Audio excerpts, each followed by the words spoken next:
നമസ്കാരം. ജനചിന്ത ന്യൂസിലേക്ക് ഏവർക്കും സ്വാഗതം.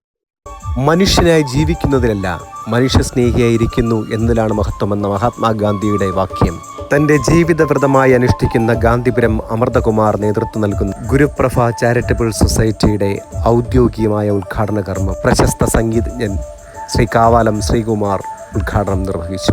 പാവപ്പെട്ട രോഗികൾക്കുള്ള ചികിത്സാ സഹായങ്ങൾ ദേശീയ ക്ഷയരോഗ നിർമ്മാർജ്ജനോത്സവ പരിപാടിയുടെ ഭാഗമായി രോഗികൾക്ക് ന്യൂട്രീഷൻ കിറ്റും വിതരണം ചെയ്തു. തുടർന്ന് തിരുവനന്തപുരം ജില്ലാ TB സെന്റർ ആരോഗ്യ പ്രവർത്തകർ നയിക്കുന്ന ക്ഷയരോഗ ബോധവൽക്കരണ ക്ലാസും ക്ഷയരോഗ നിർണയവും നടന്നു. തുടർന്ന് ARV global hospital Guruprabha charitable സൊസൈറ്റിയും സംയുക്തമായി സംഘടിപ്പിക്കുന്ന സൗജന്യ മെഗാ മെഡിക്കൽ ക്യാമ്പ് സംഘടിപ്പിച്ചു. Guruprabha charitable society president Gandhipuram Amruthakumar അധ്യക്ഷനായ ചടങ്ങിൽ ഡോക്ടർ തിമോത്തി ലിയോരാജ് സ്വാഗതം കർമ്മം നിർവഹിച്ചു. കാവാലം ശ്രീകുമാർ ഉദ്ഘാടനം നിർവഹിച്ച ചടങ്ങിൽ Kadakampally ward councillor Gopakumar, Petta SHO Sreekumar, Kerala പൗരാവകാശ സമിതി പ്രസിഡന്റ് ശ്രീകണ്ഠേശ്വരം KS അശോക് കുമാർ, തിരുവനന്തപുരം ജില്ലാ TB cell assistant director doctor Dhanuja, ഇവ foundation chairperson Jaya, Panchabi constructions MD V Babu, ANRA secretary AV Pradeep Kumar, Guruprabha charitable society treasurer Ajith തുടങ്ങിയവർ സംബന്ധിച്ചു. ആനയറ വലിയ ഉദ്ദേശരം LP സ്കൂളിൽ നടന്ന ചടങ്ങ് വർണ്ണാഭമായിരുന്നു. നിരവധി പേർ ചടങ്ങിൽ പങ്കെടുത്തു. ഗുരുപ്രഭ ചാരിറ്റി സൊസൈറ്റി ആനേറ പ്രവർത്തനം ആരംഭിക്കുകയാണ്. അതിൻ്റെ ഔപചാരികമായ ഉദ്ഘാടനമാണ്. അതിനോടനുബന്ധിച്ച് നടക്കുന്ന ഒരു മെഡിക്കൽ ക്യാമ്പും ഇവിടെ നടത്തുകയാണ്. സാധാരണ അശരണായ പലർക്കും സർക്കാരിൽ നിന്ന് പോലും ഒരു ആശ്രയം കിട്ടാത്ത സാഹചര്യത്തിൽ ഞങ്ങൾ വയസ്സായവരെയും പ്രത്യേകിച്ച് 60 വയസ്സിന് ശേഷം മുതിർന്ന പൗരന്മാരെയും ആദരിക്കുന്നതിനും അവരെ സംരക്ഷിക്കുന്നതിനും വേണ്ടി ജീവകാരുണ്യ പ്രവർത്തനവും അവരെ പുനരധിവസിപ്പിക്കുന്നതിനും വേണ്ടി, അതുകൂടാതെ തന്നെ പലരും സന്മനസ്സാലെ മനസ്സതോടുകൂടി ഇവിടെ വരാൻ തയ്യാറുണ്ടെങ്കിൽ അവരെയും മെമ്പറാക്കി നമ്മൾ ഈ പ്രവർത്തനം വിപുലീകരിക്കുന്നതിനും, പിന്നെ രോഗികൾക്ക് കിടപ്പ് രോഗികൾക്ക് ശാശ്വതമായൊരു പരിഹാരം കാണുന്നതിന് വേണ്ടിയുള്ളൊരു സ്കീം ഞങ്ങൾ നടപ്പിലാക്കി വരികയാണ്. അതുകൂടാതെ ക്യാൻസർ രോഗികൾക്ക് വർഷാവർഷം മരുന്ന് വാങ്ങുന്നതിന് വേണ്ടിയുള്ള സഹായം ചെയ്യുന്നതിനും, കൂടാതെ TB ആയി രോഗബാധിതരായിരിക്കുന്നവർക്ക് ന്യൂട്രീഷൻ കിറ്റ് കൊടുത്ത് അവരെ അതിൽ നിന്ന് പോഷകാംശമുള്ള ആഹാരം കൊടുത്തും മരുന്ന് കൊടുത്തും അവരെ പൂർവ്വസ്ഥിതിയിൽ എത്തിക്കുന്നതിനും വേണ്ടിയുള്ള യജ്ഞം നടക്കുകയാണ്. ഇതിനു മുമ്പേ തന്നെ കുമാരപുരത്ത് Navabhavana sports and arts club എന്ന് പറഞ്ഞൊരു സംഘടന, അതിൽ ഞങ്ങൾ മെഡിക്കൽ ക്യാമ്പ് നടത്തി അതിൻ്റെ ട്രീറ്റ്മെൻറ്റ് പല ഭാഗത്തും നടക്കുകയാണ്. അതിനുപരി ഗാന്ധിജി പൗരസമിതി പൗടിക്കോണം അവിടെയും റെസിഡൻസ് അസോസിയേഷൻ്റെ രീതിയിൽ പല പ്രാവശ്യവും, അതുകൂടാതെ 24 വർഷത്തോളമായി ആറ്റുകാൽ പൊങ്കാല മഹോത്സവത്തോടനുബന്ധിച്ച് നടത്തുന്ന IMAയുമായി ചേർന്ന് നടത്തുന്ന മെഡിക്കൽ ക്യാമ്പ്, അതിനുപരി അതിന് ശേഷമാണ് ഇതിനെക്കുറിച്ചൊരു ആലോചന നടക്കുന്നതും. ഈ ആലോചനയുടെ ഫലമായിട്ട് ഈ ഗുരുപ്രഭ ചാരിറ്റിയുടെ സംയുക്തവും തിരുവനന്തപുരം നഗര സംരക്ഷണ സമിതിയും IMA എല്ലാം കൂടെ ചേർന്നാണ് ആറ്റുകാൽ കഴിഞ്ഞ പ്രാവശ്യം പൊങ്കാല ദിവസം മെഡിക്കൽ ക്യാമ്പ് നടത്തിയത്. ഇപ്രാവശ്യം ഇതിൻ്റെ ഉദ്ഘാടന കർമ്മവും നടത്തി അശരണരായിട്ടുള്ള പല രോഗികളെ സംരക്ഷിക്കുന്നതിനും ജീവകാരുണ്യ പ്രവർത്തനത്തിനും, പിന്നെ കിടപ്പ് രോഗികൾക്കുള്ള ആശയവും, അതുകൂടാതെ തീരെ അവശരായവരും ഇന്ന് സീനിയർ സിറ്റിസൺ എന്ന് പറയുന്ന ഒരു വിഭാഗത്തെ സംരക്ഷിക്കുന്നതിന് ആരും മുന്നോട്ട് വരുന്നില്ല. അപ്പോൾ അവർക്ക് വേണ്ടിയുള്ള ക്ഷേമ പ്രവർത്തനങ്ങൾ നടത്തുന്നതിനും, കൂടാതെ അവർക്ക് എന്തെങ്കിലും ആശ്വാസധനമായി കൊടുക്കാൻ പറ്റുമോ എന്നുള്ള കാര്യത്തെക്കുറിച്ചും ഗുരുപ്രഭ ചാരിറ്റി സൊസൈറ്റി ആരംഭകാലം മുതൽ തന്നെ ആലോചിച്ച് വന്നിട്ടുള്ള കാര്യമാണ്. പിന്നെ ഇതിൽ വളരെയധികം ത്യാഗം ചെയ്ത് സന്മനസ്സോടെ ഒരു ഫലവും ഇച്ഛിക്കാതെ നടത്തുന്ന ആൾക്കാർക്ക് ഇതിൽ മെമ്പറാവാം. ആ മെമ്പറും എല്ലാവരുമായിട്ട് ചേർന്ന് ഇനി ഭാവി ഇവരെ എങ്ങനെ സംരക്ഷിക്കാം, ഈ വയസ്സായ ആളുകൾക്ക്, അതായത് സീനിയർ സിറ്റിസനെ എങ്ങനെയാണ് നമുക്ക് സംരക്ഷിക്കാൻ സാധിക്കുന്നത്, അതിനെക്കുറിച്ച് ആലോചിച്ചിട്ട് ഉചിതമായ തീരുമാനങ്ങൾ എടുക്കും. ഇതിനുവേണ്ടി എല്ലാവരും സഹകരിക്കണം എന്ന് വിനയപുരസരം അപേക്ഷിക്കും. ഞാൻ എൻ്റെ പേര് അജിത്ത്. ഞാൻ ഗുരുപ്രഭ ചാരിറ്റബിൾ സൊസൈറ്റിയുടെ ട്രഷററാണ്. നല്ല വളരെ ഒത്തിരി പ്രവർത്തനങ്ങൾ, ഒത്തിരി ജനകീയ പ്രവർത്തനങ്ങൾ, ജനങ്ങൾക്ക്, പാവങ്ങൾക്ക് വേണ്ടിയിട്ടുള്ള ഒരുപാട് കാര്യങ്ങൾ ചെയ്യണമെന്നുള്ള ലക്ഷ്യത്തോടു കൂടി ഒരു 7-8 ആൾക്കാർ ചേർന്ന് രൂപീകരിച്ചതാണ് ഈ സൊസൈറ്റി. നമ്മുടെ ഈ ആനേറ കേന്ദ്രീകരിച്ച് ആണ് ഇത് രജിസ്റ്റർ ചെയ്തത്. ഇതിൻ്റെ കൂടെ ഇവിടുത്തെ തന്നെ ഒത്തിരി ആൾക്കാർ, ഒരു സാധാരണക്കാർ കൂടുതൽ വസിക്കുന്ന ഒരു മേഖലയാണ്. അപ്പോൾ അതിന് അവർക്ക് ഒരുപാട് കാര്യങ്ങൾ, പ്രയോജനം കിട്ടത്തക്ക കാര്യങ്ങൾ നമ്മൾ ചെയ്ത് വരാൻ വേണ്ടി ഉദ്ദേശിക്കുന്നുണ്ട്. ഇതിൻ്റെ മുന്നോടിയായിട്ട് നമ്മൾ ഇപ്പോൾ രജിസ്റ്റർ ചെയ്യുന്നതിന് മുന്നേ തന്നെ നമ്മളിതിൻ്റെ കാര്യങ്ങൾ ചെയ്ത് തുടങ്ങിയായിരുന്നു. ആറ്റുകാൽ ക്ഷേത്രത്തിലെ ക്യാമ്പ് നടത്തി, മെഡിക്കൽ ക്യാമ്പ്. എന്നിട്ട് ഇപ്പോൾ ഉദ്ഘാടനം, അതിനോടനുബന്ധിച്ചാണ് ഇവിടെ മെഡിക്കൽ ക്യാമ്പും പിന്നെ സെമിനാറുകളൊക്കെ നടക്കുന്നത്. അപ്പോൾ ഏതായാലും ഇത്തരം ഒരു സംരംഭം നമ്മൾ തുടങ്ങിയത് ഒത്തിരി ഉദ്ദേശ ലക്ഷ്യങ്ങളോട് കൂടിയാണ്. അപ്പോൾ അതിനു വേണ്ടിയിട്ടുള്ള എല്ലാ സഹായങ്ങളും ഈ നാട്ടിലെ ജനങ്ങളുടെ ഭാഗത്തുനിന്നും ഉണ്ടാകുന്നുണ്ട്. അത് വലിയൊരു കാര്യമാണ്. തിരുവനന്തപുരം ആനേറ കേന്ദ്രമാക്കി പ്രവർത്തിക്കുന്ന ഗുരുപ്രഭ ചാരിറ്റബിൾ സൊസൈറ്റി നിർധന രോഗികൾക്ക് ചികിത്സാ സഹായം, പാവപ്പെട്ട കുട്ടികൾക്ക് വിദ്യാഭ്യാസ സഹായം, ഭക്ഷണ വസ്ത്ര വിതരണം, വൃദ്ധസദന അനാഥാലയ സഹായം, സ്ത്രീകൾക്കും കുട്ടികൾക്കും സംരക്ഷണം, പരിസ്ഥിതി സംരക്ഷണം, ദുരന്താശ്വാസ പ്രവർത്തനങ്ങൾ, സ്വയം തൊഴിൽ പരിശീലനം, വ്യക്തിത്വ നൈപുണ്യ വികസന പരിശീലനം, യോഗ ധ്യാന പരിശീലനം തുടങ്ങി നിരവധി മേഖലകളിൽ ജാതി, മത, ലിംഗ, വർഗ, ദേശ, ഭാഷാ ഭേദമന്യേ വേതനം നൽകുക, വിവിധ കേന്ദ്ര സംസ്ഥാന സർക്കാർ, അർദ്ധ സർക്കാർ ഏജൻസികളുമായും ദേശീയ അന്തർദേശീയ സംഘടനകളുമായും ഒത്തൊരുമിച്ച് ക്ഷേമ പദ്ധതികൾ പ്രാബല്യത്തിൽ കൊണ്ടുവരിക എന്നുള്ള ലക്ഷ്യങ്ങളോടുകൂടി രജിസ്റ്റർ ചെയ്ത ചാരിറ്റബിൾ സൊസൈറ്റിയാണ് ഗുരുപ്രഭ. ഗുരുപ്രഭ ചാരിറ്റബിൾ സൊസൈറ്റിയുടെ ഔദ്യോഗിക ഉദ്ഘാടന കർമ്മത്തിലേക്ക് എല്ലാ വിശിഷ്ടാതിഥികളെയും മാന്യ സദസ്സിനെയും സഹർഷം സ്വാഗതം ചെയ്തുകൊള്ളുന്നു. സർവമംഗളമംഗല്യേ ശിവേ സർവാർത്ഥസാധികേ ശരണിത്രയംബികേ ഗൗരി നാരായണീ നമോസ്തുതേ. എല്ലാവർക്കും ഗുഡ് മോർണിംഗ്.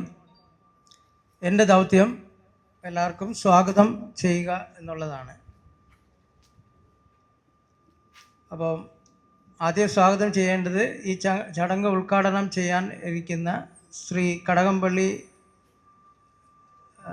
സുരേന്ദ്രൻ സാറിനാണ്, MLA സാറിനാണ്. പക്ഷേ പുള്ളിക്ക് ഔദ്യോഗികമായി ഏതോ ഒരു മീറ്റിങ്ങിന് പോകാൻ, മറ്റൊരു സ്റ്റേറ്റിൽ പോകാനുള്ളതുകൊണ്ട് തൽക്കാലം എത്തിയിട്ടില്ല. എന്നിരുന്നാലും നമ്മുടെ എല്ലാ കാര്യങ്ങൾക്കും ആശംസയും ബാക്കി കാര്യങ്ങളൊക്കെ നേർന്നിട്ടുണ്ട്. അദ്ദേഹത്തെ ആദ്യമായി സ്വാഗതം ചെയ്തുകൊള്ളുന്നു. രണ്ടാമത് ഈ ചടങ്ങിനെ മനോഹരമായി അലങ്കരിക്കാൻ എത്തിയിട്ടുള്ള മുഖ്യ അതിഥി ശ്രീ കാവാലം ശ്രീകുമാർ, പ്രശസ്ത സംഗീതജ്ഞൻ. അദ്ദേഹത്തെ ഈ ചടങ്ങിലേക്ക് ഗുരുപ്രഭയുടെ പേരിലും എൻ്റെ പേരിലും സ്വാഗതം അർപ്പിച്ചു. അടുത്തത് മിസ്റ്റർ ഗോപകുമാറാണ്, കൗൺസിലർ കടകംപള്ളി വാർഡ്. അദ്ദേഹത്തിന് ഗുരുപ്രഭ ചാരിറ്റബിൾ സൊസൈറ്റിയുടെ എൻ്റെയും പേരിലുള്ള സ്വാഗതം അർപ്പിച്ചു. അടുത്ത് സമയത്ത് തന്നെ ഈ വേദി വരികയുണ്ടായ ശ്രീ SHO പേട്ട പോലീസ് സ്റ്റേഷനിലുള്ള ബഹുമാന്യനായ ശ്രീകുമാർ PM സാറിനെയും ഗുരുപ്രഭ ചാരിറ്റബിൾ സൊസൈറ്റിയുടെയും എൻ്റെയും പേരിലുള്ള സ്വാഗതം അർപ്പിച്ചു. അടുത്തത് advocate Sreekandeswaram KS Ashokakumar, president Kerala പൗരാവകാശ സമിതി. അദ്ദേഹത്തെ ചാരിറ്റബിൾ സൊസൈറ്റിയുടെ എൻ്റെയും പേരിലുള്ള സ്വാഗതം അർപ്പിച്ചു. ഡോക്ടർ ധനിജ മാഡം ഞങ്ങളുടെ കൂടെ ഏകദേശം 7 വർഷം ഞങ്ങളുടെ കൂടെ സഹകരിക്കുന്ന ഒരു വ്യക്തിയാണ്. അസിസ്റ്റന്റ് ഡയറക്ടറാണ്, district TB cell Thiruvananthapuram. Guruprabha charitable സൊസൈറ്റിയുടെ എൻ്റെയും പേരിലുള്ള സ്വാഗതം അർപ്പിച്ചുള്ളൂ. Jaya madam, chairwoman Yuva foundation. അദ്ദേഹത്തെ ഗുരുപ്രഭ ചാരിറ്റബിൾ സൊസൈറ്റിയുടെ എൻ്റെയും പേരിലുള്ള സ്വാഗതം അർപ്പിച്ചുകൊള്ളുന്നു. Mister Venu Haridas, president, Kerala citizen forum Thiruvananthapuram committee എത്തിയിട്ടില്ല. അതിന് പകരം ഇവിടെ അദ്ദേഹത്തിൻ്റെ സംഘടനയുടെ രക്ഷാധികാരിയായ അനസ് എ എന്ന് പറയുന്ന ആൾ എത്തിയിട്ടുണ്ട്, വേദിയിൽ ഇരിപ്പുണ്ട്. അദ്ദേഹത്തെയും ഈ സംഘടനയുടെ പേരിലും എൻ്റെ പേരിലുള്ള സ്വാഗതം അർപ്പിച്ചുകൊള്ളു. Mister V Babu, Panchami constructions, അദ്ദേഹത്തെ ഗുരുപ്രഭ ചാരിറ്റബിൾ സൊസൈറ്റിയുടെ എൻ്റെയും പേരിലുള്ള സ്വാഗതം അർപ്പിച്ചുകൊള്ളുന്നു. എത്തിയിട്ടില്ല. Mister A V Pradeep Kumar, secretary ANRA, അദ്ദേഹത്തെയും ഗുരുപ്രഭ ചാരിറ്റബിൾ സൊസൈറ്റിയുടെ എൻ്റെയും പേരിലുള്ള സ്വാഗതം അർപ്പിച്ചുകൊള്ളുന്നു.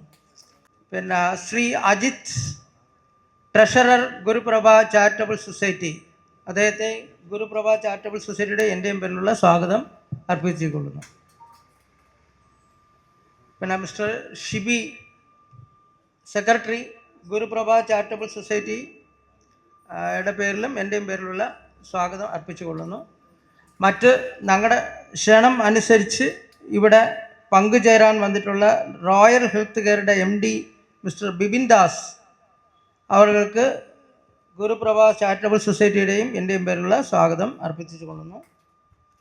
പിന്നെ ഇതിന് പരസ്യം തന്ന് സഹായിച്ച എല്ലാവരും ഉണ്ട്. അതിൽ പുറമെ ഈ ക്യാമ്പ് മനോഹരമാക്കാൻ ഇവിടെ എത്തിയിട്ടുള്ള TB ഹോസ്പിറ്റലിൻ്റെ അംഗങ്ങൾ, മറ്റ് ഡോക്ടേഴ്സ്, മറ്റതുമായിട്ടുള്ള പാരാമെഡിക്കൽ ആൾക്കാർ, ARV ഗ്ലോബൽ ഹോസ്പിറ്റലിലുള്ള എല്ലാ ഡോക്ടേഴ്സും മറ്റതുമായിട്ടുള്ള സപ്പോർട്ടിംഗ് സ്റ്റാഫ് എല്ലാവരെയും ഗുരുപ്രഭ ചാരിറ്റബിൾ സൊസൈറ്റിയുടെയും എൻ്റെയും പേരിലുള്ള സ്വാഗതം അഭ്യർത്ഥിച്ചുകൊള്ളുന്നു. പിന്നെ ഇവിടെ നമുക്ക് മറ്റ് രീതിയിൽ ഭക്ഷണം, മറ്റ് കാര്യങ്ങളെല്ലാം ഒരുക്കി തന്ന മിസ്റ്റർ ശ്യാംകുമാർ, ബാംഗ്ലൂർ, അദ്ദേഹം, പിന്നെ ജയ മാഡം, പിന്നെ ഉദയഭാനു, ഇങ്ങനെ പലരും ഉണ്ട്. ചിലർ എത്തിയിട്ടുണ്ട്, ചിലർ എത്തിയിട്ടില്ല. എല്ലാവരെയും ഗുരുപ്രഭ ചാരിറ്റബിൾ സൊസൈറ്റിയുടെ എൻ്റെയും പേരിലുള്ള സ്വാഗതം അർപ്പിച്ചുകൊണ്ട് എൻ്റെ കർത്തവ്യം അവസാനിച്ചതായി പറഞ്ഞുകൊണ്ട് ഇവിടെ പറയുന്നു. Thank you. സുഹൃത്തുക്കളെ, ഈ വേദിയിലും സദസ്സിലും ഇരിക്കുന്ന ബഹുമാനപ്പെട്ട മാന്യ വ്യക്തികളെ, സുഹൃത്തുക്കളെ, ഗുരുപ്രഭ ചാരിറ്റി സൊസൈറ്റി വളരെ ചുരുങ്ങിയ സമയം കൊണ്ടാണ് ഒരു 8 പേരോളം അംഗങ്ങൾ ചേർന്ന് രൂപീകരിച്ച ഒരു സംഘടനയാണ്. ഈ സംഘടന വളരെ ദീർഘകാലമായി ദുഃഖമനുഭവിക്കുന്ന വളരെ പാവപ്പെട്ട നിരാലംബരായ രോഗികൾക്ക് എന്തെങ്കിലും ചെയ്യണമെന്നും അവരാശ്രയിക്കുന്ന പല ആശുപത്രികളിലും പല സ്ഥാപനങ്ങളിലും നിന്ന് അവർക്ക് യാതൊരു ചികിത്സാ ധനസഹായമോ ശരിയായ മരുന്നുകളോ ഒന്നും ലഭിക്കാതിരിക്കുകയും ചെയ്യുന്ന ഈ സാഹചര്യത്തിൽ അവർക്ക് കൂടി, പ്രത്യേകിച്ച് പ്രായമായ ജനങ്ങൾക്ക് കൂടി ഇതിൻ്റെ പ്രയോജനം ഉണ്ടാവണം എന്നുള്ള ഉദ്ദേശശുദ്ധിയോടുകൂടിയാണ് ഈ സംഘടന രൂപീകരിച്ചിട്ടുള്ളത്. ഈ സംഘടന ഉദ്ഘാടനം തുടങ്ങുന്നതിന് മുമ്പേ തന്നെ മാനുഷ്യ മൂല്യങ്ങൾക്ക് പ്രാധാന്യം കൊടുത്തുകൊണ്ടുള്ള പല പ്രവർത്തനങ്ങളും നടത്തുകയുണ്ടായി. ഈ എളിയ വേളയിൽ ഇങ്ങനെ ഒന്ന് ചെയ്യണമെന്നും വളരെയധികം ജനങ്ങൾ തിങ്ങിപ്പാർക്കുന്ന ഈ പ്രദേശത്ത്, സിറ്റിയുടെ ഹൃദയഭാഗമാണെങ്കിൽ തന്നെയും ഗ്രാമാന്തരീക്ഷം നിലനിൽക്കുന്ന ഈ പ്രദേശത്ത് വളരെയധികം പാവപ്പെട്ട ജനങ്ങൾ തിങ്ങി വസിക്കുകയാണ്. അവർക്ക് ചില സ്ഥലങ്ങളിൽ പോയി വില കൂടിയ മരുന്നുമായി കഴിക്കാൻ പറ്റാത്ത സാഹചര്യങ്ങളും, അസുഖം വന്നാൽ പുറത്തു പറയാൻ പറ്റാത്ത സാഹചര്യവും ഇവിടെ നിലനിൽപ്പുണ്ട്. പല വീടുകളിലും നമ്മളാരും അറിയാതെ പോകുന്ന നിരാലംബരായ രോഗികൾ വളരെയധികം രോഗപീഡനം അനുഭവിച്ച് വീടുകളിൽ കഴിയുകയാണ്. ആ രോഗികളെ കണ്ടെത്തി അവർക്ക് ചികിത്സയും അവരെ രോഗമുക്തി നേടുന്നതിനുള്ള മാർഗങ്ങളും ചെയ്യുന്നതിന് വേണ്ടിയും 60 വയസ്സ് തികഞ്ഞ വൃദ്ധ ദമ്പതിമാരുടെ ക്ഷേമങ്ങൾ ലാക്കാക്കി പ്രവർത്തിക്കുവാനും ജീവകാരുണ്യ പ്രവർത്തനം നടത്തി അവരെ സമൂഹത്തിൻ്റെ മുൻനിരയിൽ കൊണ്ടുവരുന്നതിനും വേണ്ടിയാണ് ഈ സംഘടന പ്രത്യേക ഊന്നൽ നൽകിയിട്ടുള്ളത്.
ഇവിടെ കൂടിയിരിക്കുന്ന എല്ലാവർക്കും എൻ്റെ വിനീതമായ നമസ്കാരം. ഇത്തരം സത്പ്രവൃത്തികൾ ചെയ്യുമ്പോൾ വാക്കുകൾക്കൊന്നും പ്രാധാന്യമില്ല, പ്രവർത്തിക്കാണ് പ്രാധാന്യം. ഇവിടെ നടക്കുന്ന ഈ സത്പ്രവൃത്തി,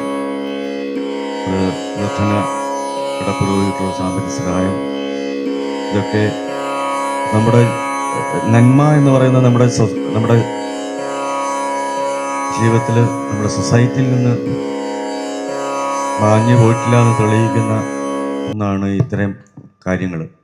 നന്മയ്ക്ക് ഇപ്പോഴും വളരെ വളരെ, കാരണം നന്മ ചെയ്തെങ്കിൽ നമുക്ക് ദിവസവും ഒരു രാത്രി കിടന്ന് ഉറങ്ങാൻ സാധിക്കുള്ളൂ. എത്ര സമ്പത്തോ എത്ര പേരോ ഉണ്ടെങ്കിലും ശരി, മനസ്സിന് ഏറ്റവും സുഖം കിട്ടുന്ന ഒന്നാണ് ഒരു ദിവസം ഒരാളെയെങ്കിലും നമ്മൾ സഹായിക്കാൻ സാധിച്ചാൽ അത് തീർച്ചയായിട്ടും നമ്മുടെ ഇവിടെ കൂട്ടിരിക്കുന്ന എല്ലാവർക്കും ജീവിതത്തിൽ അനുഭവമുള്ള ഒരു കാര്യമാണ്. ഇപ്പോൾ ഇവിടെ വന്നിട്ടുള്ള നമ്മുടെ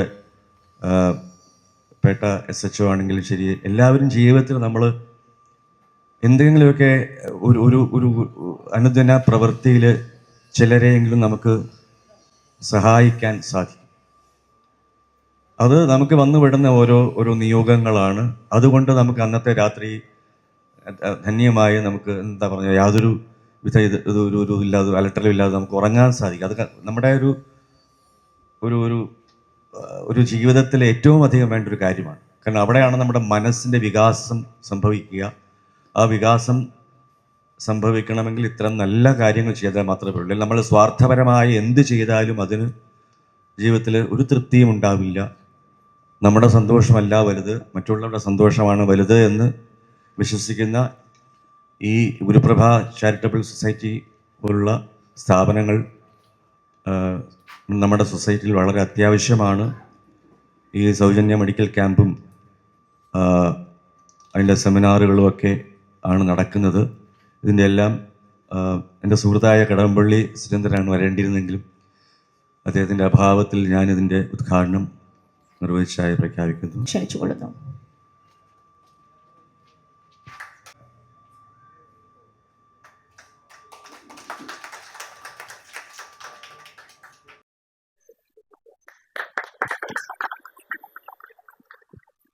ബഹുമാനപ്പെട്ട MLA ശ്രീ കടകംപള്ളി സുരേന്ദ്രൻ സർ ഇന്ന് ഈ ചടങ്ങ് ഉദ്ഘാടനം ചെയ്യുവാൻ എത്തേണ്ടിയിരുന്നതാണ്. പക്ഷേ ഔദ്യോഗിക ആവശ്യങ്ങൾക്കായി ഭുവനേശ്വറിൽ പോകേണ്ടി വന്നതിനാൽ അദ്ദേഹം ഇന്ന് വൈകുന്നേരമേ ട്രിവാൻഡ്രത്ത് എത്തുകയുള്ളൂ. അദ്ദേഹം നമുക്ക് ആശംസകൾ അദ്ദേഹത്തിൻ്റെ ഓഫീസ് വഴി അറിയിച്ചിട്ടുണ്ട്. അദ്ദേഹത്തിൻ്റെ ആശംസ വായിക്കുകയാണ് ഇവിടെ. പ്രിയമുള്ളവരെ, അങ്ങേയറ്റം സാമൂഹിക പ്രതിബദ്ധതയോടെ പ്രവർത്തിക്കുന്ന ഗുരുപ്രഭ ചാരിറ്റബിൾ സൊസൈറ്റിയുടെ ഉദ്ഘാടന ചടങ്ങിൽ പങ്കെടുക്കാൻ സാധിക്കാത്തതിൽ എനിക്ക് അതിയായ ദുഃഖമുണ്ട്. നിയമസഭാ സമിതിയുടെ പ്രവർത്തനവുമായി ബന്ധപ്പെട്ട് ഭുവനേശ്വർ സന്ദർശിക്കേണ്ടി വന്നതുകൊണ്ടാണ് എനിക്ക് ഈ പരിപാടിയിൽ നേരിട്ട് എത്താൻ കഴിയാതെ പോയത്. സമൂഹത്തിൽ ദുരിതമനുഭവിക്കുന്നവർക്ക് കൈത്താങ്ങാകാൻ ലക്ഷ്യമിട്ട് ആരംഭിച്ച ഈ പ്രസ്ഥാനത്തിൻ്റെ പ്രവർത്തനങ്ങൾ അങ്ങേയറ്റം അഭിനന്ദനാർഹമാണ്. നിർധന രോഗികൾക്ക് ചികിത്സാ സഹായം, പാവപ്പെട്ട കുട്ടികൾക്ക് വിദ്യാഭ്യാസം, പരിസ്ഥിതി സംരക്ഷണം തുടങ്ങി സമൂഹത്തിന്റെ വിവിധ മേഖലകളിൽ സ്പർശിച്ചുകൊണ്ടുള്ള ഗുരുപ്രഭയുടെ പ്രവർത്തനങ്ങൾ മാതൃകാപരമാണ്. നിങ്ങളുടെ ഈ ഉദ്യമത്തിന് എൻ്റെ എല്ലാവിധ ആശംസകളും നേരുന്നു. കൂടുതൽ ആളുകളിലേക്ക് സഹായം എത്തിക്കാനും സമൂഹത്തിൽ വലിയ മാറ്റങ്ങൾ കൊണ്ടുവരാനും ഗുരുപ്രഭ ചാരിറ്റബിൾ സൊസൈറ്റിക്ക് സാധിക്കട്ടെ എന്ന് ഞാൻ ആത്മാർത്ഥമായി ആഗ്രഹിക്കുന്നു. ഈ പരിപാടി വൻ വിജയമാകട്ടെ എന്ന് ആശംസിക്കുന്നു. സ്നേഹത്തോടെ കടകംപള്ളി സുരേന്ദ്രൻ. ഇത്രയും ബഹുമാനപ്പെട്ട നമ്മുടെ ഉദ്ഘാടകനായി എത്തേണ്ട ശ്രീ കടകംപള്ളി അവർകൾ, അതുപോലെ തന്നെ ഇവിടുത്തെ പ്രധാന ഉദ്ഘാടകനായി വന്നിട്ടുള്ള ശ്രീ കാവാലം ശ്രീകുമാർ സാർ, അതുപോലെ ഇവിടെ സന്നിഹിതനായിട്ടുള്ള ward councillor Shri Gopakumar sir, കൂടാതെ നമ്മുടെ ANRയുടെ സെക്രട്ടറി ആയിട്ടുള്ള ശ്രീ പ്രദീപ് അവർകൾ, മറ്റ് ഗുരുപ്രഭ ചാരിറ്റബിൾ സൊസൈറ്റിയുടെ ഭരണസാരഥികളെ, പ്രിയപ്പെട്ട നാട്ടുകാർ, പോലീസ് സ്റ്റേഷനിലെ ഒരു SHO എന്നുള്ള നിലയിൽ എനിക്ക് ഈ ഒരു പരിപാടിയിൽ എന്നെ ക്ഷണിച്ചതിൽ ഞാൻ ആദ്യമേ എൻ്റെ നന്ദി അറിയിച്ചുകൊള്ളട്ടെ.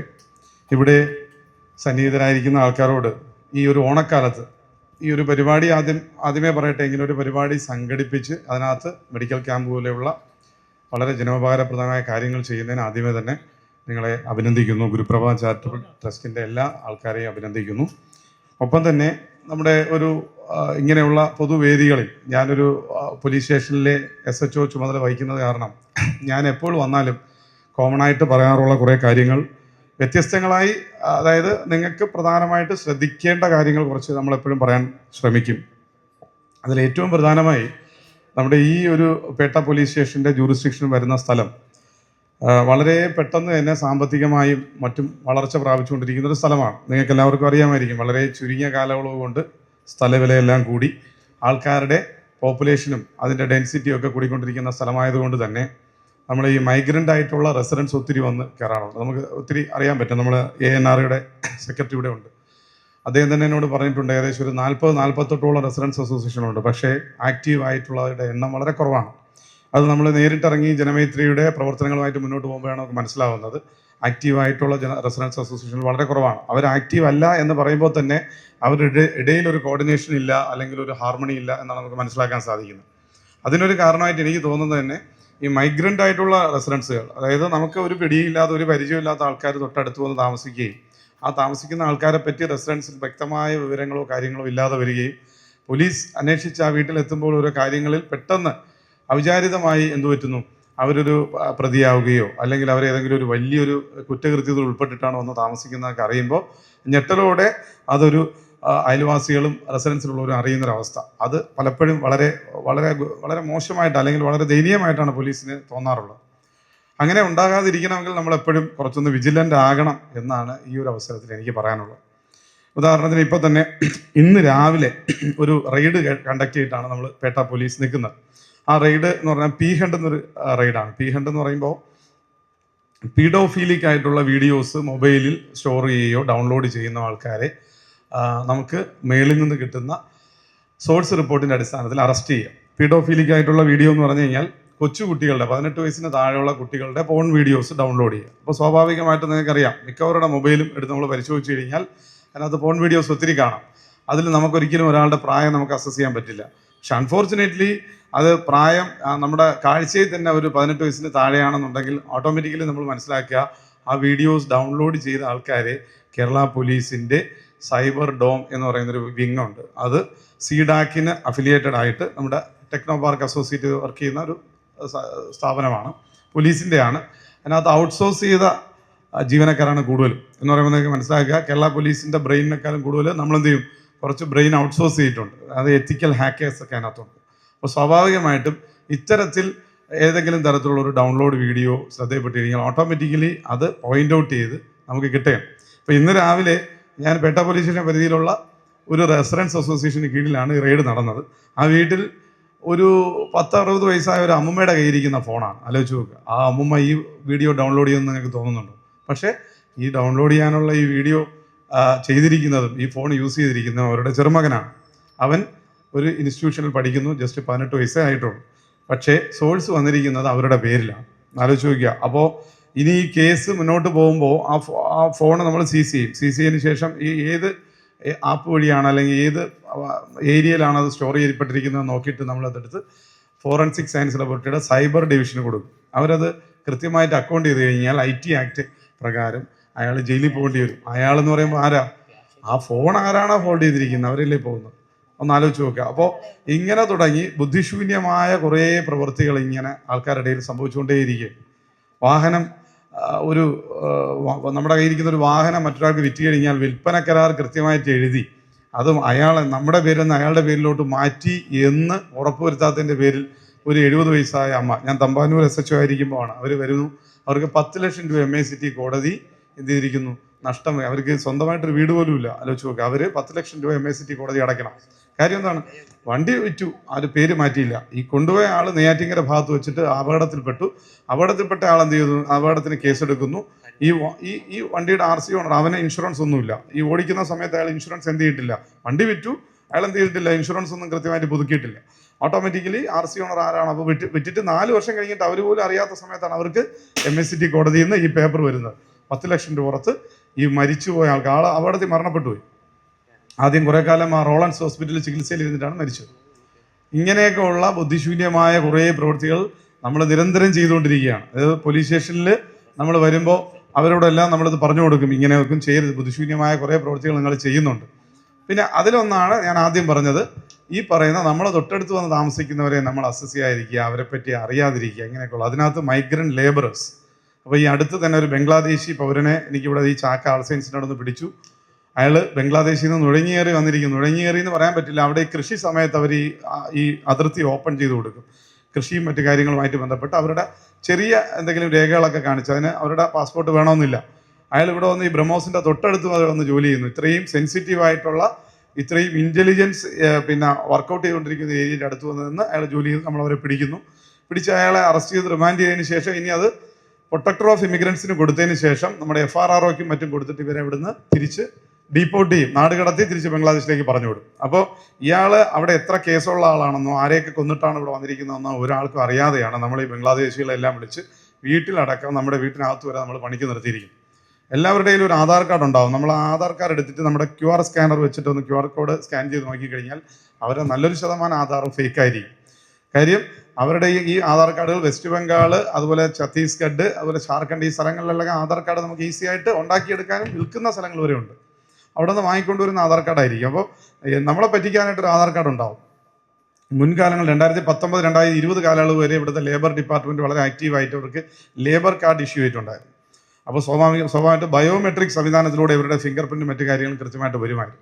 ഇപ്പോൾ അതൊന്നും വളരെ ആക്റ്റീവായിട്ട് നടക്കുന്നില്ല എന്നാണ് എനിക്ക് തോന്നുന്നത്. അപ്പോൾ അത് നമ്മൾ വിജിലൻ്റ് ആകണം. അതായത് ഇപ്പോൾ എല്ലാവരും ഉണർന്ന് പ്രവർത്തിച്ചെന്ന് വരില്ല. അവനവൻ വിജിലൻ്റായി നമ്മുടെ ചുറ്റിനും താമസിക്കുന്ന ബംഗാളികളെയും അല്ലെങ്കിൽ മൈഗ്രൻ്റ് ആയിട്ടുള്ള റെസിഡൻസിനെയൊക്കെ ഒന്ന് തിരിച്ചറിഞ്ഞിരിക്കുന്നത് നല്ലതായിരിക്കും. ഈ ഒരു ഓണക്കാലം നിങ്ങൾ ഇത്തരത്തിലുള്ള ഒരു തിരിച്ചറിവിലേക്ക് പോകാൻ എല്ലാവരും ശ്രമിക്കണം. അത് ഞാൻ ഈ ഒരു അവസരത്തിൽ ഒരു മെസ്സേജായിട്ട് നിങ്ങൾക്ക് നൽകാൻ ആഗ്രഹിക്കുന്നു. എല്ലാവിധ ഓണാശംസകളും നേർന്നുകൊണ്ട് ഗ്രൂപ്പ് ചാരിറ്റബിൾ ട്രസ്റ്റിനും എല്ലാവിധ ആശംസകളും നേർന്നുകൊണ്ട് നിർത്തുന്നു. നന്ദി, നമസ്കാരം. ഏറ്റവും മഹത്തരമായിട്ടുള്ള ഒരു ചടങ്ങാണ് ഇവിടെ നടന്നത്. ഗുരുവിൻ്റെ പേരിൽ ഒരു ചാരിറ്റബിൾ ട്രസ്റ്റ് ആരംഭിക്കുക എന്ന് പറയുമ്പോൾ വലിയൊരു കാഴ്ചപ്പാടാണ് ഈ കാര്യത്തിൽ ഉണ്ടാകേണ്ടത്. സാധാരണഗതിയിൽ നമ്മുടെ പ്രദേശത്ത് ഒട്ടനവധി സംഘടനകൾ ഇതേപോലെ രൂപം കൊണ്ടുന്നുണ്ട്. പക്ഷെ അതിൻ്റെ പ്രവർത്തനങ്ങളെന്ന് പറയുന്നത് ഒരു ഘട്ടം കഴിയുമ്പോഴത്തേക്ക് നിലച്ചു പോകുന്ന ഒരു സാഹചര്യമാണ് കാണപ്പെടുന്നത്. അപ്പോൾ ശ്രീനാരായണ ഗുരുവിൻ്റെ പേരിൽ ഒരു ട്രസ്റ്റിൻ്റെ പ്രവർത്തനം നടന്നു വരുമ്പോൾ ദൈനംദിനമായി ദീർഘനാൾ ഇതിൻ്റെ പ്രവർത്തനം മുന്നോട്ട് പോകണം എന്നാണ് ഈ കാര്യത്തിൽ ആഗ്രഹിക്കുന്നത്. ഞാൻ വളരെ മനോഹീനമായ ചടങ്ങെന്ന് പറയാൻ കാരണം എല്ലാം ഈ നോട്ടീസിനകത്ത് ഉണ്ട്. നിർധനരായിട്ടുള്ള രോഗികളെ സഹായിക്കുക, അതേപോലെ തന്നെ കിടപ്പ് രോഗികളെ പരിപാലിക്കുക എന്ന് പറഞ്ഞാൽ എനിക്ക് തോന്നുന്നത് പാലിയേറ്റീവ് കെയർ ആയിരിക്കും ഈ കാര്യത്തിൽ.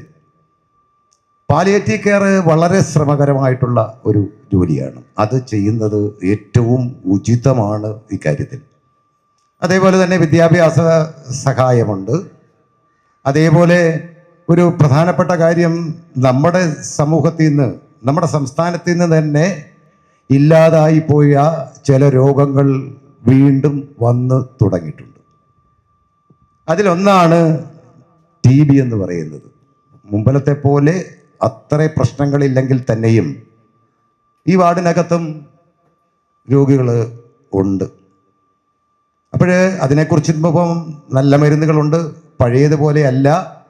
മരുന്ന് കഴിച്ചു കഴിഞ്ഞാൽ അത് പിന്നെ ജോലിക്ക് പോവാം, അല്ലേ? അതിൻ്റെ ആളുകളൊക്കെ ഇവിടെയുണ്ട്. ആ ക്ലാസ്സിനകത്ത് ഇതൊക്കെ വ്യക്തമാവുമെന്നാണ് ഞാൻ പ്രതീക്ഷിക്കുന്നത്.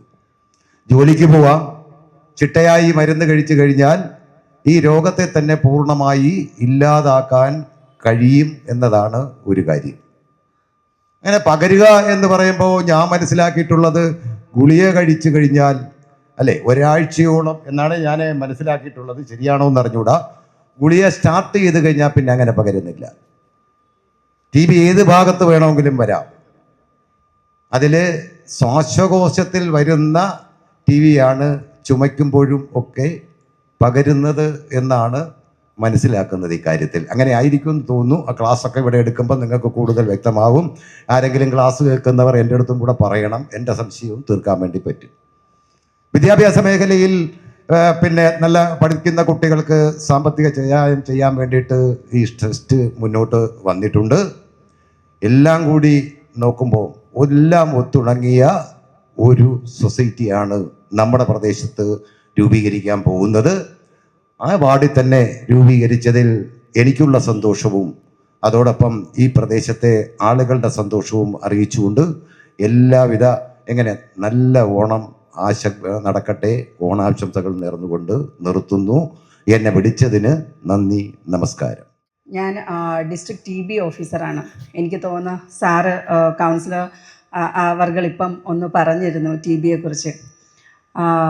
അത് TB എന്ന് പറയുന്നത് ക്ഷയരോഗം എന്നുള്ളത് എനിക്ക് തോന്നുന്നു മനുഷ്യൻ ഉണ്ടായപ്പോൾ തൊട്ടേ ഉള്ളൊരു അസുഖമാണ്. അത് പുതിയതായി രൂപീകരിച്ച ഒരു അസുഖമേ അല്ല. 1882 നമ്മുടെ ഒരു പ്രശസ്തനായ ജർമ്മൻ സയൻറ്റിസ്റ്റ് കണ്ടുപിടിച്ചതാണ് ട്യൂബർക്ലോസിസ് എന്ന് പറയുന്ന ഒരു ബാക്ടീരിയ. അതൊരു ബാക്ടീരിയ ആണ്. നമുക്ക് ഇപ്പോൾ വായുവിൽ കൂടെ പടരുന്ന ഒരു വളരെ എന്താ പറയുക, ലോകമെമ്പാടും ഞെട്ടിച്ച ഒരു വൈറസിനെ നമുക്കറിയാം, കോവിഡ് എന്ന് പറയുന്നത്. അതിനും എത്രയോ വർഷങ്ങൾക്ക് മുമ്പ് തന്നെ ഉള്ള ഒരു അസുഖമാണ് ട്യൂബർക്ലോസിസ് എന്ന് പറയുന്നത്. പക്ഷേ ഞാൻ ഇപ്പം ട്രിവാൻഡ്രത്ത് ഡിസ്ട്രിക്ട് TB ഓഫീസറായിട്ട് ജോയിൻ ചെയ്തിട്ട് ഏകദേശം 5 മാസമേ ആയുള്ളൂ. അതിനു മുമ്പ് ഹോസ്പിറ്റൽ സൂപ്രണ്ടായിട്ട് വർക്ക് ചെയ്യായിരുന്നു.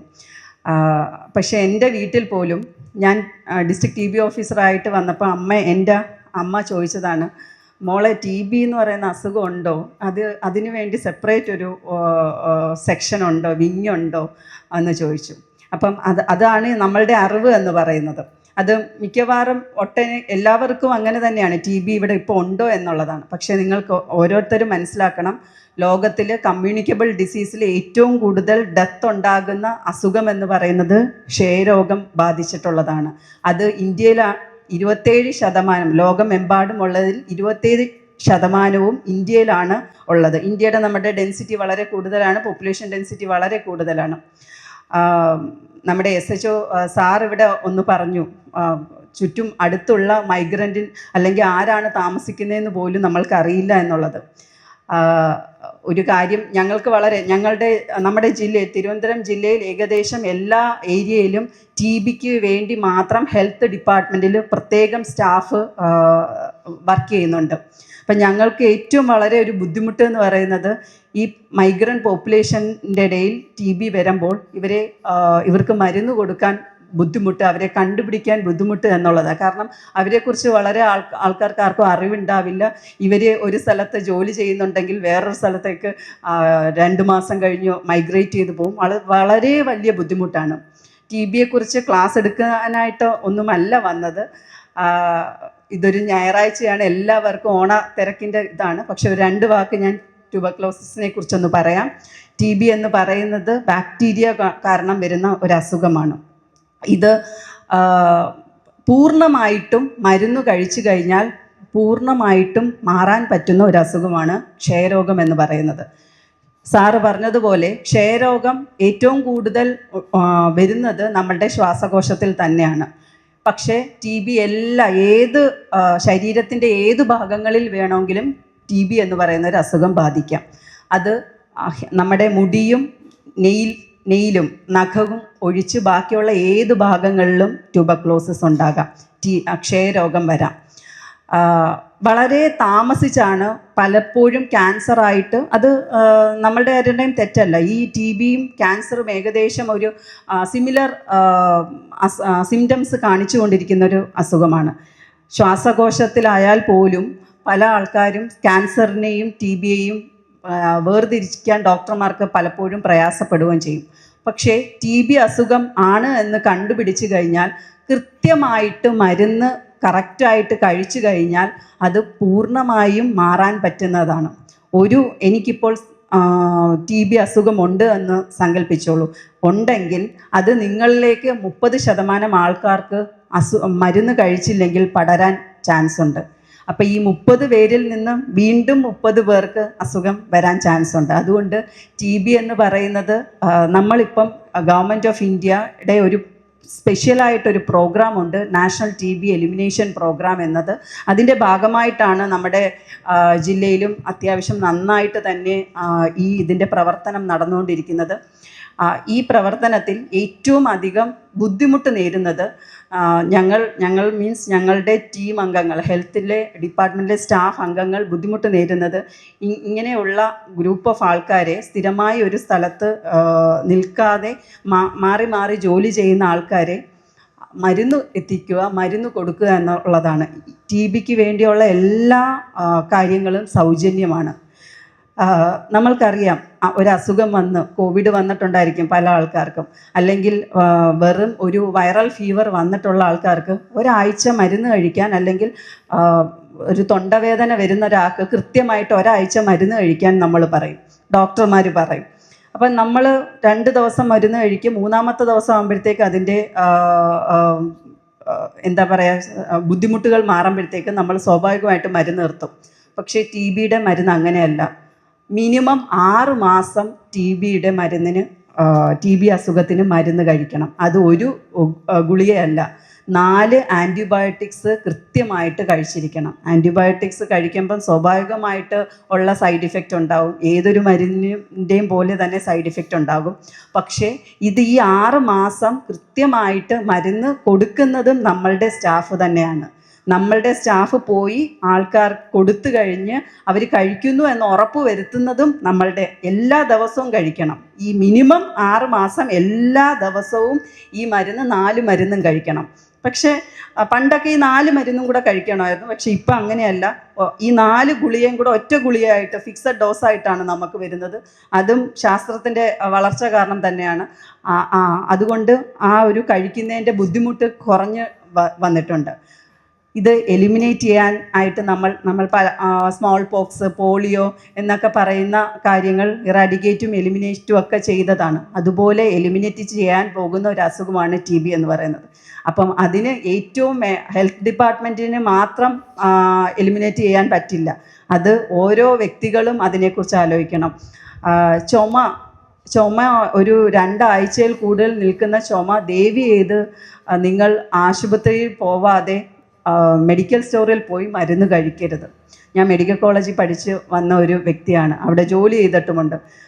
വളരെ വിഷമം തോന്നും. സാധാ ജനങ്ങളും അതുപോലെ തന്നെ എഡ്യൂക്കേറ്റഡ് ആയിട്ടുള്ള ആൾക്കാർ പോലും 2-3 ദിവസം 3-4 ദിവസം ചുമ നന്നായിട്ടുണ്ട്, പനിയുണ്ട് എങ്കിൽ പോലും മെഡിക്കൽ സ്റ്റോറിൽ പോയി മരുന്ന് വാങ്ങിച്ച് കഴിച്ച് വളരെ ബുദ്ധിമുട്ടുള്ള രീതിയിലാണ് എപ്പോഴും നമ്മുടെ ആശുപത്രികളിൽ എത്താറുള്ളത്. ഈ ഇരിക്കുന്ന ഇത്രയും ആളുകളെങ്കിലും ദയവ് ചെയ്ത് അങ്ങനെ ഒരു കാര്യം ചെയ്യരുത്. കാരണം ഡ്രഗ് സെൻസിറ്റീവ് TB പോലെ തന്നെ ഡ്രഗ് റെസിസ്റ്റൻറ്റ് TB ആണ് ഏറ്റവും വലിയൊരു ചലഞ്ച്. അത് വന്നു കഴിഞ്ഞാൽ നമുക്ക് മരണത്തിൻ്റെ അടുത്തോട്ട് പോകുന്ന ഒരു സ്ഥിതിയാണ്. കാരണം വേറെ പുതിയ പുതിയ മരുന്നുകൾ ഉണ്ടെങ്കിൽ പോലും അത് എത്രമാത്രം ഫലം ചെയ്യും എന്നുള്ളത് വളരെ ബുദ്ധിമുട്ടാണ്. അപ്പോൾ ഏറ്റവും ആവശ്യമുള്ള ഒരു കാര്യം എന്ന് പറയുന്നത് അങ്ങനെ ഒരു അസുഖം സിംറ്റംസ് ഉണ്ടെങ്കിൽ നിങ്ങൾ ദയവ് ചെയ്ത് ആശുപത്രിയിൽ പോയി ഡോക്ടറിനെ കാണിച്ച് ചികിത്സ നേടുക എന്നുള്ളത് തന്നെയാണ്. അതുപോലെ തന്നെ മരുന്ന് കൃത്യമായിട്ട് കഴിക്കുക എന്നുള്ളതുമാണ്. ഇതിൻ്റെ ഏറ്റവും ക്ഷയം എന്ന് പറയുമ്പോൾ തന്നെ നമുക്കറിയാം ക്ഷയിച്ച ഒരവസ്ഥയാണ്. ഏറ്റവും ബുദ്ധിമുട്ട് ന്യൂട്രീഷൻ കിട്ടാതെ നമ്മൾ വിചാരിക്കും കേരളത്തിൽ ഇത്രയും, ഞാൻ ഈ TBയിൽ ജോയിൻ ചെയ്തപ്പം വിചാരിച്ചു ഇത്രയും ആൾക്കാർ പാവപ്പെട്ടവരുണ്ടോ അല്ലെങ്കിൽ ആഹാരം കഴിക്കാത്ത ആൾക്കാരുണ്ടോ. ശരിക്കും ഇതിൽ വർക്ക് ചെയ്യുമ്പോഴാണ് എനിക്ക് മനസ്സിലായത് 2-3 ദിവസം ഫുഡ് കഴിക്കാത്ത ആളുകൾ ഇപ്പോഴും നമ്മുടെ അടുത്തൊക്കെ താമസിക്കുന്നുണ്ട് എന്നുള്ളത് വളരെ വിഷമകരമായ ഒരു കാര്യമാണ്. TB വന്നു കഴിഞ്ഞാൽ ഒന്നാമത് ക്ഷയിക്കും, ശരീരത്തിൻ്റെ ഭാരം കുറയും. അതിനനുസരിച്ചാണ് നമ്മൾ മരുന്ന് കൊടുക്കുന്നത്. മരുന്ന് കഴിക്കുമ്പോഴും ന്യൂട്രീഷൻ എന്ന് പറയുന്നത് വലിയൊരു കാര്യമാണ്. അപ്പം അതിൻ്റെ തന്നെയായ ഈ പ്രോഗ്രാമിൻ്റെ തന്നെയായ ഒരു കാര്യമാണ് നിക്ഷയ് മിത്ര എന്ന് പറയുന്ന ഒരു പരിപാടി. അതിൽ ഇപ്പം കളക്ടർ കഴിഞ്ഞ ദിവസമാണ് കളക്ടറേറ്റിൽ വെച്ച് ഞങ്ങൾക്ക് വളരെ നല്ല രീതിയിൽ ഒരു ന്യൂട്രീഷൻ കിറ്റ് പ്രൊവൈഡ് ചെയ്യുന്ന ഒരു പ്രോഗ്രാം ചെയ്തത്. അന്ന് ഒത്തിരി വോളണ്ടിയേഴ്സ് ആയിട്ടുള്ള ആളുകൾ വന്ന് നമ്മൾക്ക് ന്യൂട്രീഷൻ, ഈ TB പേഷ്യൻസിന് ന്യൂട്രീഷൻ കൊടുക്കുക എന്നുള്ളതായിരുന്നു അന്നത്തെ പ്രോഗ്രാം. അത് ഭീമ ജ്വല്ലറി അദ്ദേഹം തന്നെ വന്ന് 100 കിറ്റ് നമ്മൾക്ക് 6 മാസത്തേക്ക് പേഷ്യൻസിന് തരാമെന്ന് പറഞ്ഞിട്ടുണ്ട്. ബിവറേജ് കോർപ്പറേഷൻ നമ്മൾക്ക് 250 കിറ്റ് ഈ പേഷ്യൻസ് TBയിൽ ഉള്ള പേഷ്യൻസിന് കൊടുക്കാമെന്ന് പറഞ്ഞിട്ടുണ്ട്. അത് 1 മാസത്തേക്കല്ല, മിനിമം 6 മാസത്തേക്ക് തരാമെന്ന് തന്നു കഴിഞ്ഞു ഓൾറെഡി. അതുപോലെ പല ഓരോ ഇൻഡിവിജ്വൽ ആയിട്ടുള്ള ആൾക്കാരും ന്യൂട്രീഷൻ കിറ്റ് കൊടുക്കുന്നുണ്ട്. കാരണം ന്യൂട്രീഷൻ ഒരു വലിയൊരു ഫാക്ടറാണ്. അപ്പം അതിനായി തന്നെ ഗൈഡ് ലൈൻ ഇറങ്ങിയിട്ടുണ്ട്. അതിൻ്റെ ഭാഗമായിട്ട് നമ്മുടെ ചാരിറ്റബിൾ ട്രസ്റ്റും കിറ്റ് തരാമെന്ന് പറഞ്ഞിട്ടുണ്ട്. വളരെ വലിയ കാര്യം. കാരണം തിരുവനന്തപുരം ജില്ലയിൽ ഏകദേശം 1500ഓളം പേര് ഇപ്പം TBക്ക് വേണ്ടി മരുന്ന് കഴിക്കുന്ന ഓൺ ട്രീറ്റ്മെൻറ്റിലുണ്ട്. അതിനകത്ത് ഒരു പകുതി കൂടുതൽ ആൾക്കാരും വളരെ പാവപ്പെട്ട നിലയിൽ ജീവിക്കുന്ന ആൾക്കാരും വളരെ ബുദ്ധിമുട്ട് നേരിടുന്ന ആൾക്കാരുമാണ്. അപ്പം അതുപോലെ തന്നെ ഈ TB വന്ന ആർക്ക് വേണമെങ്കിലും TB വരാം, പാവപ്പെട്ടവർക്ക് മാത്രമല്ല. നല്ല ഹൈ ലെവൽ നിൽക്കുന്ന ആൾക്കാരും TB അസുഖത്തിന് ട്രീറ്റ്മെൻറ്റ് ഇപ്പം നമ്മുടെ ഇടയിൽ എടുക്കുന്നുണ്ട്. അപ്പം അതിനൊരു സ്റ്റിഗ്മ ഉണ്ട്, TB വന്നു കഴിഞ്ഞാൽ പറയില്ല എന്ന്. പക്ഷേ നിങ്ങൾ ഒരു കാര്യം മനസ്സിലാക്കണം, മിനിമം 1 മാസം TBയുടെ 2 ആഴ്ചയിൽ കൂടുതൽ TBയുടെ മരുന്ന് കൃത്യമായി കഴിച്ചു കഴിഞ്ഞാൽ അതിൻ്റെ ഇൻഫെക്റ്റിവിറ്റി റേറ്റ് കുറയും. പക്ഷേ 6 മാസം കഴിക്കണം. കംപ്ലീറ്റ് ആയിട്ട് കഴിച്ചാൽ മാത്രമേ TBയുടെ അത് കഴിച്ച് പിന്നെ അത് ടെസ്റ്റ് ചെയ്ത് നെഗറ്റീവ് ആണെങ്കിൽ മാത്രമേ നമ്മൾ ഗുളിക നിർത്തുകയുള്ളൂ. ഈ ഒരു അവയർനെസ് എന്ന് പറയുന്നത് വളരെ വലുതാണ് TB അസുഖത്തിനെ വെച്ച്. കാരണം TB എലിമിനേറ്റ് ചെയ്യാൻ പോവുകയാണ്. എലിമിനേറ്റ് ചെയ്യുമ്പോൾ വളരെ ബുദ്ധിമുട്ടാണ് അത്. കാരണം ഒരു 10 പേർക്കുണ്ടെങ്കിൽ അവരെ കണ്ടുപിടിക്കുക എന്നുള്ളത് വലിയൊരു ചലഞ്ചാണ്. പക്ഷേ നല്ല രീതിയിൽ തന്നെ കേരളമാണ്, ഇന്ത്യ ഒട്ടാകെ നോക്കിക്കഴിഞ്ഞാൽ കേരളമാണ് ഏറ്റവും നമുക്ക് എലിമിനേറ്റ് ചെയ്യാൻ പറ്റുന്നെങ്കിൽ അങ്ങനെ ഒരു സംസ്ഥാനം എന്ന് പറയുന്നത്. എനിവേ ഒരു പേഷ്യൻറ്റിനെങ്കിലും TB പേഷ്യൻസിന് വേണ്ടി ന്യൂട്രീഷൻ കിറ്റ് തന്ന് സഹായിച്ച ഗുരുകൃപ ചാരിറ്റബിൾ ട്രസ്റ്റിനും മറ്റെല്ലാ അംഗങ്ങൾക്കും നന്ദി പറയുന്നു. അതുപോലെ തന്നെ എല്ലാവർക്കും നല്ലൊരു ഓണാശംസകൾ നേരുന്നു. Thank you. ഇന്ന് സ്നേഹവും അതുപോലെ തന്നെ കടപ്പാടുകളും എല്ലാം അന്യം നിന്ന് പോകുന്ന ഒരവസ്ഥയിലാണ് നാം ജീവിച്ചു പോകുന്നത്. ചികിത്സ കാര്യത്തിൽ പോലും വേർതിരിവ് ഒരിക്കലും സംഭവിക്കാൻ പാടില്ലാത്ത കാര്യമാണ്. ചികിത്സാ കാര്യത്തിൽ വേർതിരിവുണ്ടാകുക, ഭക്ഷണ കാര്യത്തിൽ വേർതിരിവുണ്ടാകുക. പക്ഷേ നമ്മുടെ സംസ്ഥാനത്ത് അതുണ്ടാകുന്നു എന്നുള്ളതാണ്. അതിനെപ്പറ്റി പറയുകയാണെങ്കിൽ ശക്തിയും ബുദ്ധിയും സാഹചര്യങ്ങളും അധികാരവും ഉള്ളവരൊക്കെ വിദേശങ്ങളിൽ പോയി ചികിത്സ തേടുമ്പോൾ അതേ രോഗം ഉള്ള സാധാരണക്കാരൻ നമ്മുടെ നാട്ടിൽ മരിച്ചു വീഴുന്ന ഒരു സ്ഥിതി ഉണ്ടാകുന്നു എന്നുള്ളത് വളരെ ദുഃഖകരമായ ഒരവസ്ഥയാണ്. അപ്പോൾ അങ്ങനെയുള്ള ആ അവസ്ഥകളൊക്കെ മാറേണ്ടിയിരിക്കുന്നു. ചികിത്സ എല്ലാവർക്കും തുല്യമായ ചികിത്സ, എല്ലാവർക്കും ക്വാളിറ്റിയുള്ള ചികിത്സ ഈ നാട്ടിൽ ഉണ്ടായാൽ മാത്രമേ നമ്മുടെ പുരോഗതി കൈവരിച്ചു എന്ന് പറയുവാൻ കഴിയുകയുള്ളൂ. അതിന് പ്രധാനപ്പെട്ട മാർഗനിർദ്ദേശമാകുന്നവർ അപ്രകാരം ചികിത്സ തേടുന്നവർ തന്നെയാണ്.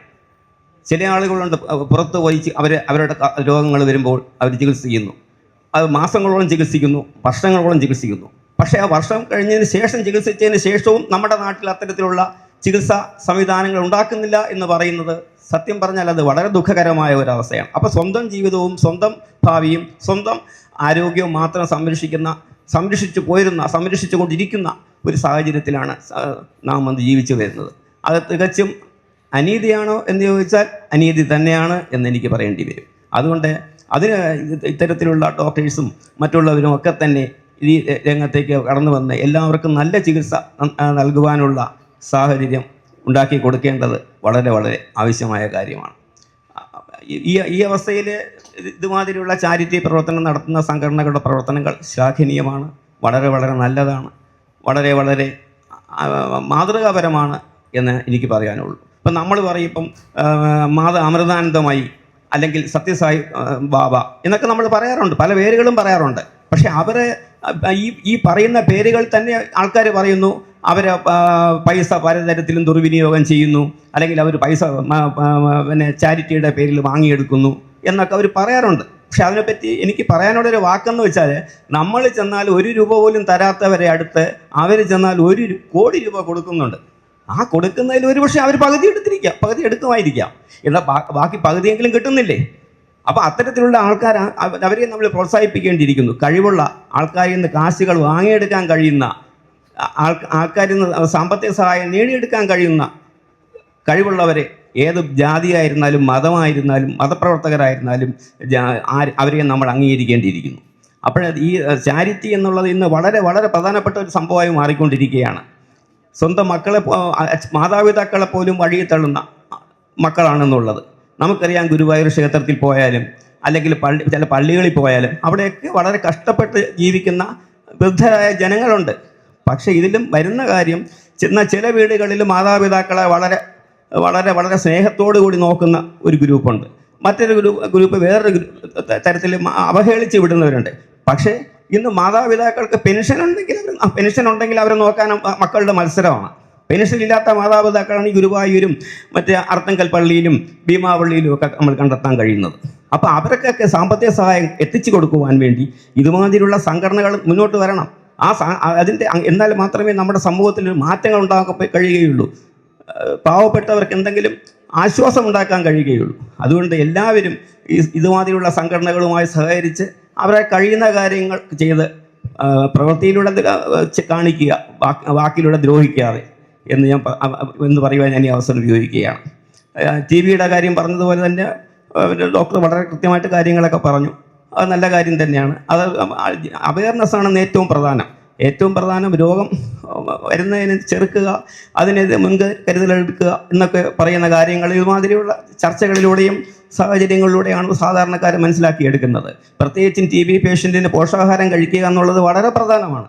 പക്ഷേ അത് പോഷകാഹാരം 2-3 ദിവസമൊക്കെ ആഹാരം കഴിക്കാത്തവർ മരുന്ന് കഴിച്ചിട്ട് ഒരു കാര്യവുമില്ല, അത് മറ്റ് അസുഖങ്ങളൊക്കെ ഉണ്ടാവുകയുള്ളൂ. കിഡ്നിയുടെ ആയിരുന്നാലും അവർ പല പ്രശ്നങ്ങളും ലിവറിൻ്റെ പ്രശ്നങ്ങളും ഒക്കെ അവർക്ക് വരാം. അത് ന്യൂട്രീഷ്യൻസ് ഫുഡ് വളരെ പ്രധാനമാണ്. അപ്പോൾ എല്ലാവർക്കും ആഹാരവും ചികിത്സയും കൃത്യമായി എത്തിക്കുവാനുള്ള ഒരു സന്മനസ് എല്ലാവർക്കും ഉണ്ടാകണമെന്നും അതിലേക്ക് വേണ്ടി മുന്നിട്ട് പ്രവർത്തിക്കുന്നവരെ സഹായിക്കാനുള്ള ഒരു സേവന താല്പര്യം എല്ലാവരും കാണിക്കണമെന്നും പറഞ്ഞുകൊണ്ട് ഞാൻ ഈ ചെറിയ വാക്കുകൾ സംഹരിക്കുന്നു. നന്ദി, നമസ്കാരം.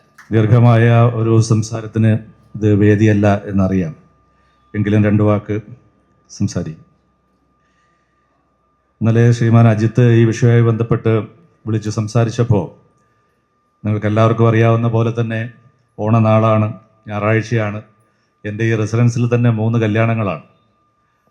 എന്നിരുന്നാലും അനേറ നഗർ റെസിഡൻസ് അസോസിയേഷൻ എന്ന് പറയുന്ന ANRAയിലെ ആണ് ഗുരുപ്രഭ ചാരിറ്റബിൾ സൊസൈറ്റി പ്രവർത്തിക്കുന്നത് എന്നുള്ളത് കൊണ്ട് എത്ര തിരക്കുണ്ടെങ്കിലും ഈ പരിപാടിയിൽ പങ്കെടുക്കണം എന്ന് മനസ്സാഗ്രഹിച്ചു.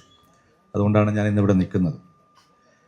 നമുക്കെല്ലാവർക്കും അറിയാവുന്ന പോലെ തന്നെ നമ്മുടെ നാട്ടിൽ നന്മകൾ വറ്റിക്കൊണ്ടിരിക്കുന്ന ഒരു കാലഘട്ടമാണ് ഈ കാലഘട്ടം എന്ന് ഞാൻ പറയേണ്ടതില്ല. നമ്മൾ ബസ്സിലും ട്രെയിനിലുമൊക്കെ യാത്ര ചെയ്യുന്ന സമയത്ത് ധാരാളം ചാരിറ്റബിൾ സൊസൈറ്റികളും ഇതര സൊസൈറ്റികളുടെയൊക്കെ ബോർഡുകൾ നമുക്ക് കാണാം. ഇവിടെ സൂചിപ്പിക്കപ്പെട്ടതുപോലെ എല്ലാം ആരംഭിക്കാൻ വളരെ എളുപ്പമാണ്. പക്ഷേ നാടിന് നന്മ നൽകത്തക്ക രീതിയിൽ അതിനെ മുന്നോട്ട് കൊണ്ടുപോവുക എന്നത് അത്യന്തം ക്ലേശകരമായ ഒരു കാലഘട്ടത്തിലൂടെയാണ് നാം പോകുന്നത്.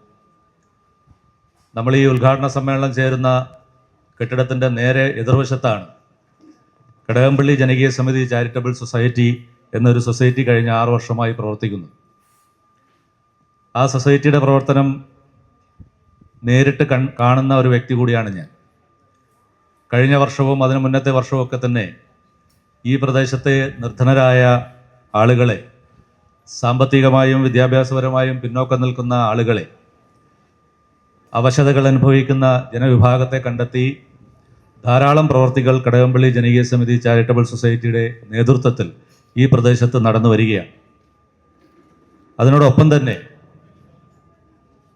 ഗുരു എന്താണോ ചിന്തിച്ചത്, ജാതിഭേദം മതദ്വേഷം ഏതുമില്ലാതെ സർവരും സോദരത്തെ വാണുന്ന മാതൃകാ സ്ഥാനമാണിത് എന്ന ഗുരു പ്രഭാഷണത്തിൻ്റെ അങ്ങേയറ്റത്തെ മകുടോദാഹരണമായി ഗുരുപ്രഭ ചാരിറ്റബിൾ സൊസൈറ്റിയും നമ്മുടെ പ്രദേശത്തേക്ക് കടന്നു വന്നതിൽ ഏറെ അഭിമാനിക്കുന്ന ആളുകളുടെ ഇടയിൽ പെട്ട ഒരാളാണ് ഞാൻ.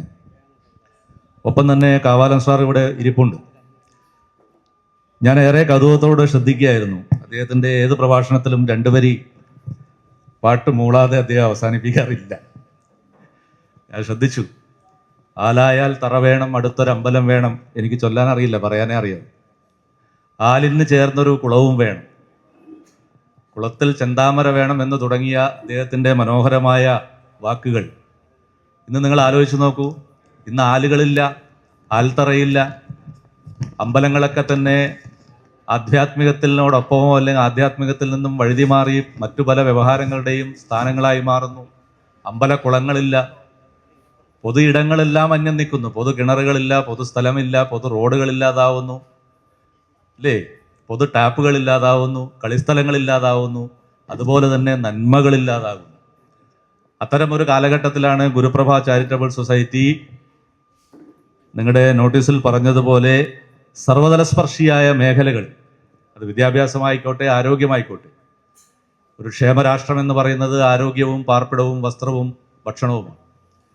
അതെല്ലാം നിഷ്കർഷിച്ചുകൊണ്ട് നിങ്ങളുടെ സൊസൈറ്റി ഈ രംഗത്തേക്ക് കടന്നു വന്നത് നമ്മുടെ ഈ ആനേറ പ്രദേശത്തിനും നമ്മുടെ തിരുവനന്തപുരം നഗരത്തിനും, എന്തിന് നമ്മുടെ നാടിന് തന്നെ അഭിമാനകരമായ പ്രവർത്തനങ്ങൾ കാഴ്ചവെച്ച് മുന്നോട്ട് കൊണ്ടുപോകാൻ ഗുരുവിൻ്റെ ആപ്തവചനങ്ങൾ പ്രചോദനമാകട്ടെ എന്ന് ആശംസിച്ചുകൊണ്ട് എല്ലാവർക്കും, എന്നെ ശ്രദ്ധിച്ചുകൊണ്ടിരിക്കുന്ന മുഴുവൻ ആളുകൾക്കും നന്മ നിറഞ്ഞ ഒരു ഓണാശംസകളും അർപ്പിച്ചുകൊണ്ട് ഞാൻ എൻ്റെ വാക്കുകളിൽ നിന്നും വിരമിക്കുന്നു. ഗുരുപ്രഭ ചാരിറ്റബിൾ ട്രസ്റ്റിൻ്റെ ഉദ്ഘാടനത്തിന് എന്നെ ഈ വേദിയിൽ ക്ഷണിച്ച ത്രിമൂർത്തി സാറിന് മറ്റ് എല്ലാ സംഘാടകർക്കും ആദ്യമേ നന്ദി രേഖപ്പെടുത്തിക്കൊള്ളുന്നു. മനുഷ്യനായി ജീവിക്കുന്നതിലല്ല, മനുഷ്യസ്നേഹിയായി ജീവിക്കുന്നതിലാണെന്ന് നമ്മുടെ മഹാത്മാഗാന്ധി ഓർമ്മിപ്പിക്കുന്നുണ്ട്. അതുപോലെ ഒട്ടധി ജീവകാരുണ്യ പ്രവർത്തനങ്ങൾക്കും ഈ ഗുരുപ്രഭ ചാരിറ്റബിൾ സൊസൈറ്റി ഒരു ഭാഗമായി തീരട്ടെ എന്ന് ആശംസിക്കുന്നു. അതുപോലെ ഇന്ന് ഞാൻ ഭൗതിക വെല്ലുവിളികൾ നേരിടുന്ന കുട്ടികൾക്കായിട്ടുള്ള ഒരു പുനരധിവാസം തുടങ്ങിയിട്ടുണ്ട്. അത് ഇബ ഫൗണ്ടേഷൻ എന്ന പേരിലാണ്. എല്ലാവരുടെയും അനുഗ്രഹവും ആശംസകൾ ആഗ്രഹിക്കുന്നു. തുടർന്ന് നമ്മളുടെ ഈ പ്രവർത്തനങ്ങൾക്ക് മുന്നോടിയായി ഇരിക്കുന്ന എല്ലാ സംഘാടകർക്കും ഈ വേദിയിലിരിക്കുന്ന എല്ലാ വിശിഷ്ട അതിഥികൾക്കും ആശംസ അറിയിച്ചുകൊണ്ട് ഇബ ഫൗണ്ടേഷൻ നിർത്തുന്നു. നന്ദി, നമസ്കാരം. ഞാൻ കേരള സിറ്റിസൺസ് ഫോറത്തിൻ്റെ ജില്ലാ പ്രസിഡന്റ് എന്ന പദവിയിലാണ് ഞാനിവിടെ ആശംസകൾ അറിയിക്കുവാൻ നിൽക്കുന്നത്. നിങ്ങളുടെ ഉപദേഷ്ടാവ് ശ്രീ ഡോക്ടർ തിമോത്തി സാർ എന്നെ വിളിച്ചപ്പോൾ ആ സമയത്ത് നിങ്ങളുടെ ഉദ്ഘാടനം നടക്കാൻ പോകുന്നു, വളരെയധികം നിങ്ങൾക്ക് പ്രവർത്തനങ്ങൾ മുന്നിലേക്കുണ്ട് എന്നറിഞ്ഞതിൽ വളരെ സന്തോഷമുണ്ട്. ആ നിറഞ്ഞ മനസ്സോടെയാണ് ഞാനിവിടെ നിൽക്കുന്നത്. ക്ഷയരോഗത്തിനെ പിടിച്ച് പറഞ്ഞു.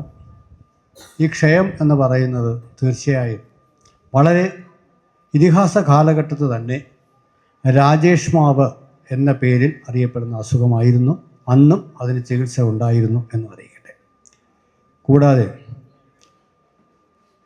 ഒരു കൈ ചെയ്യുന്നത് മറുകൈ അറിയാതെ, കൂടുതൽ പബ്ലിസിറ്റി കൊടുക്കാതെ ആത്മാർത്ഥമായ പരിശ്രമത്തിലൂടെ സാധുജനങ്ങളെയും ആലംബഹീനരെയും നമ്മുടെ സഹായം ആവശ്യമുള്ളവരെയും സഹായിക്കുവാൻ ഈ ഗുരുകൃപ ചാരിറ്റബിൾ സൊസൈറ്റിക്ക് കഴിയട്ടെ എന്ന് ആശംസിക്കുന്നു. ഈ സംഘടന പ്രവർത്തനം തുടങ്ങിയതേ ഉള്ളൂ. ഈ സംഘടനയ്ക്ക് വളരെ നിസ്തൂരമായ ജനങ്ങൾ ഇതിൻ്റെ ഭാഗമാക്കി ഈ സംഘടനയുടെ പ്രവർത്തനം വിപുലീകരിക്കുന്നതിന് വേണ്ടി എല്ലാവരും ശ്രമിക്കണമെന്ന് വിനയബുദ്ധസ്വരം അഭ്യർത്ഥിച്ചുകൊണ്ട് ഇവിടെ വന്ന എല്ലാവരെയും, പ്രത്യേകിച്ച് സമയക്കുറവ് കാരണം നമ്മുടെ പരിപാടി കൃത്യസമയത്ത് എത്തിച്ചേർന്ന നമ്മുടെ കാവാലം ശിവകുമാർ സാറിനെയും അതേപോലെ പേട്ട SHO അവരുകളെയും കൂടാതെ വേദിയിലിരിക്കുന്ന വിശിഷ്ട വ്യക്തികൾക്ക് എല്ലാവരെയും ഇവിടെ കൂടിയിരിക്കുന്ന എല്ലാവർക്കും പ്രത്യേകം നന്ദി അറിയിച്ചുകൊണ്ട് നിർത്തുന്നു. നന്ദി, നമസ്കാരം.